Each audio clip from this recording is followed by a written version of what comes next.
many of these school settings, they were like, she's that white bee from the north. But it soon became apparent that they weren't doing anything to help their children progress. And in fact, the year that I was there, 2014, they took all the textbooks out of the Title I school in Savannah. So they wanted these students to Google a matter. And I remember half of them didn't even have internet service, and the other people didn't have cell phones, and forget about anybody having a computer at home.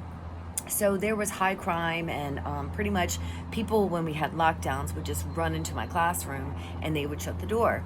Well, this one particular kid, sweet kid, just amazing.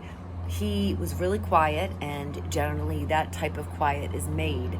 And most of the students in this one class, there was about 30 of them, I was able to shut the door and they were able to hold the space for each other. So quiet kids like this guy would kind of climb out of his shell and he would share. And the baseline was that all of us felt like we were unwanted. And I got to raise my hand too, and I commiserated, because I said, it takes one to know one, and I'm here because God has sent me in, and I want to give you some advice that you'll be able to draw on for the rest of your life, and you'll also be able to pinpoint this moment. And those are prophetic times. Those are the times where we come across these people and they impact us just as much as we impact them. Hence, this youngster, he wanted to go off into the army because, basically it was his 3 squares that were going to be promised to him. And that's cool. I get it. There's numerous reasons as to why people do what they do. But his parents, his mom was having a graduation party, going away party for him. And I got directions. He's like, you really have to be there, Miss Angie. And I'm like, okay. So, school's commenced, whatever. And I'm bringing, my food, and I show up, and it's in a neighborhood where I'm not really quite familiar. It's a little off the beaten path, kind of in between downtown Savannah and like Whitmarsh Island. So when I show up, the door was shut in my face. It was like, hey, I'm here to see him. And they're like, oh no. And they shut the door in my face.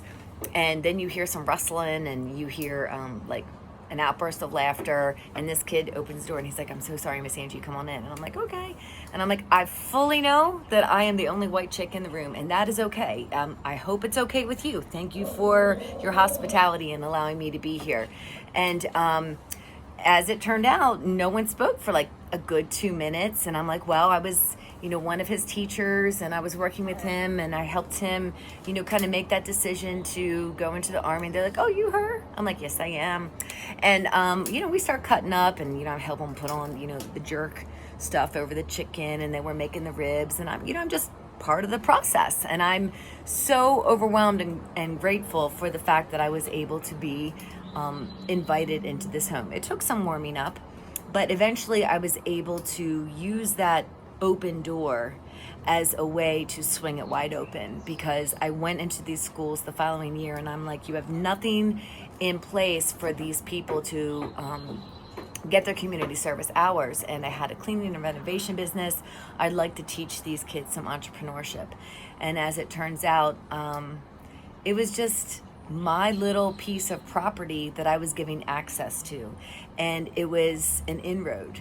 It was the place that I had gone repeatedly banging on doors without any of them opening, where suddenly it was, if you make something available because somebody else doesn't want to do it, yeah, you'll get it done.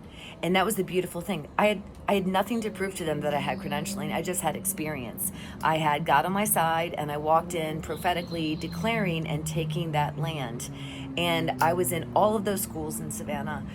I literally would have these kids come and stay for dinner, and then take them home after we would do our little entrepreneurship gatherings. We would clean, we would go see movies like The Shack, and they would get saved. And then I'd take them back home, and there'd be caution tape in front of their houses, and some kind of shooting had happened or an outbreak, and then I would just line up the sleeping bags in my place, and they would stay there. This was an extension of what I had known to work in Baltimore, and I just opened my doors and made an idea something of a vision that other people could grasp without having to do anything. And it was so simplistic because it was straight from heaven's arms, and all I had to do was say here, because it was the purpose and the promise that he had on my life to go in to a situation and change the atmosphere. Those kids learned a heck of a lot about life. We didn't have any textbooks. I just let them share. I let them share about the abuse that they were under, the unwantedness that they had suffered from even being in the womb, and how that played out in their life. And there is hope for them today because I stay in touch with many of them. And it's the timing of the season right now in my life and in all of our lives where we get to say, thank you for those moments, because they were not unnoticed by heaven. And in fact, we get to call upon those things and the dreams that we thought we have already lost, and we get to say, nope, there is a lot more at stake and there's a lot more at hand in the future. So it's time to claim it, and let's start opening some doors, some windows, let some fresh air in into new experiences, and breathe life onto those things that you thought have already died and gone on to pass.